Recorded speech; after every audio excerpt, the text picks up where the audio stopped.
Alright, let's dive right into this fascinating exploration of why we probably shouldn't be so quick to judge our modern misfortunes. Welcome to The Explainer. Today we're taking a journey far back in time to the lush green Harvey Hills of India to uncover a timeless story about a simple farmer. Really, it's a masterclass in the art of patience. And honestly, by the time we reach the end of this, it might just completely rewire how you look at the absolute best and worst moments of your own life. So I want you to really think about this for a second. How many times have you looked at a perceived disaster in your own life? Maybe it was a sudden job loss, a terrible breakup, or a major financial setback, and immediately assumed the sky was falling. We all do it, right? But how many times did that exact same disaster actually turn out to be the hidden foundation for something truly great? The truth is, we are rarely wise enough to judge life in the exact moment it happens. Now, in this small village we're talking about, there were two completely different mindsets existing right side by side. Most of the villagers, well, they panicked easily, they gossiped constantly, and they measured their entire self-worth by what they owned. But our farmer was different. He wasn't rich, he lived in a simple mud and grass house with his wife and son, yet he possessed this unshakable peace. When the crops were dry, he didn't curse the sky. When harvests were booming, he didn't boast. He was just incredibly patient and grounded. And that grounded nature was perfectly captured by his personal philosophy. No matter what happened, good or bad, the farmer would simply say, "Who knows what is good and what is bad? Only time will tell." Sounds almost too simple, doesn't it? But this phrase is going to become the anchor for absolutely everything that happens next in our explainer. The villagers, of course, thought he was a fool for this mindset, but they were about to find out just how wrong they were. Section 1. The Runaway Horse. So the first major test of this philosophy came when a wealthy merchant traveled through town and offered the farmer a massive sack of gold coins for his prized horse. And the farmer gently refused. The whole village was buzzing, urging him to take it, but he just said the horse was part of their family and not for sale. The villagers called him an absolute fool for throwing away his one big chance at wealth. And then, just a few days later, a shocking discovery. The son walks out to the stable, and it's totally empty. The rope is untied. Their prized companion is just gone. They searched everywhere, the fields, the riverbanks, the forests, but nothing. Now imagine the villagers' reaction. They immediately started gossiping, clicking their tongues saying, "See, we told him so. What a terrible loss, he's got absolutely nothing now." But the farmer? He remained completely unwavering in his calmness in the face of what literally everyone else deemed a total disaster. While his son sat there absolutely heartbroken over the missing horse, the farmer just placed a hand on his shoulder. "What looks like a loss today may not be a loss tomorrow," he said. He told his son not to be so quick to call it a disaster, urging him to be patient and keep his faith strong, because there's good and bad in everything. The son didn't quite get it, but he trusted his dad. Just wait though, because life was about to prove the farmer right in a massive way.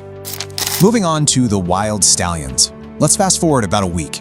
It's early morning, a thick mist is still covering the golden wheat fields, and suddenly the son hears a strange, thundering sound outside their mud house, the sound of hooves.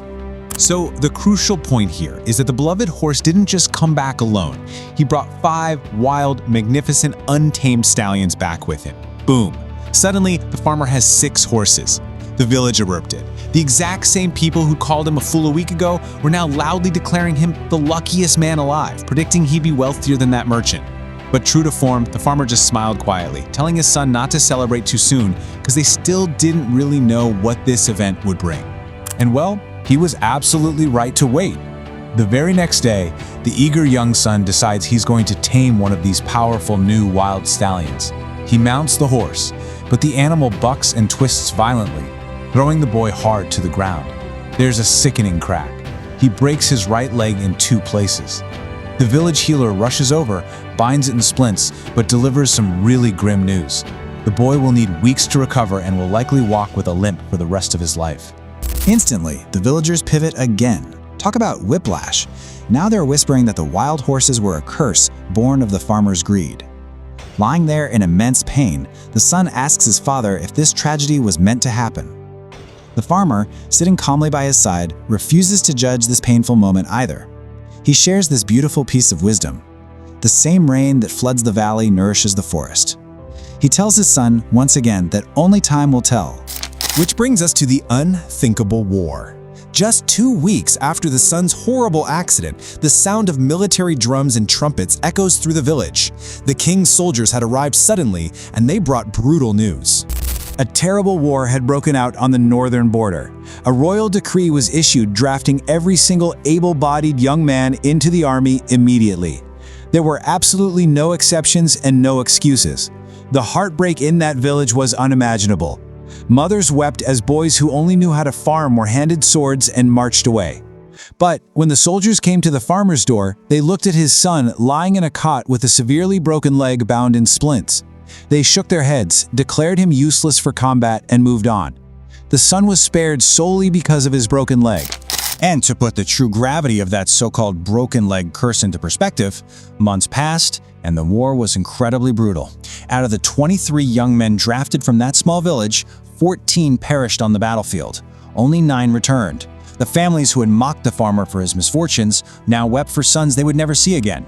Meanwhile, the farmer and his healing, living son sat peacefully under their tree, with the young man realizing that his worst injury was actually his greatest salvation.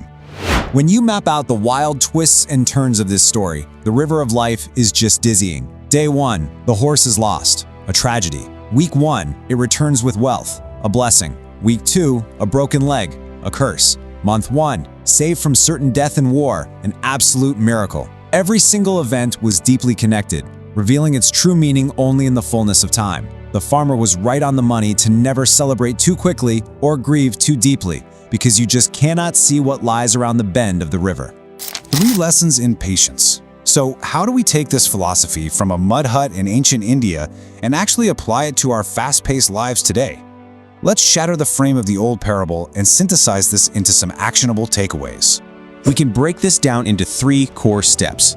First, stop judging the moment the instant it arrives. Give life the breathing room to actually reveal its full picture to you. Second, trust the process.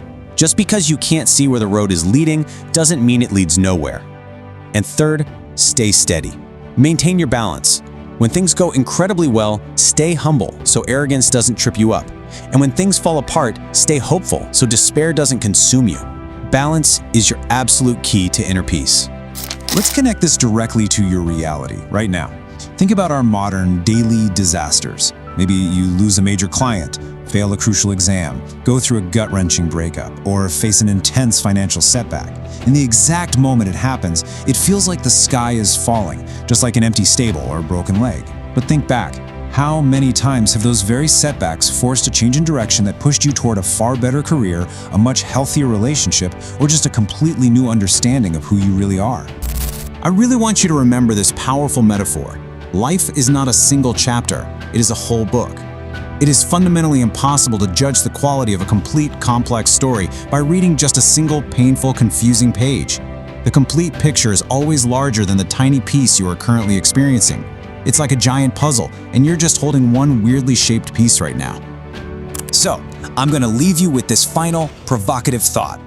What terrible setback in your life actually turned out to be a massive hidden blessing? Reflect on your own history today. Reframe your past trials with grace. Stay grounded in gratitude for whatever season you are in right now, and let this give you patience for the future. You are doing great, just let the story play out. Thank you so much for joining me for this explainer. Stay balanced and keep moving forward.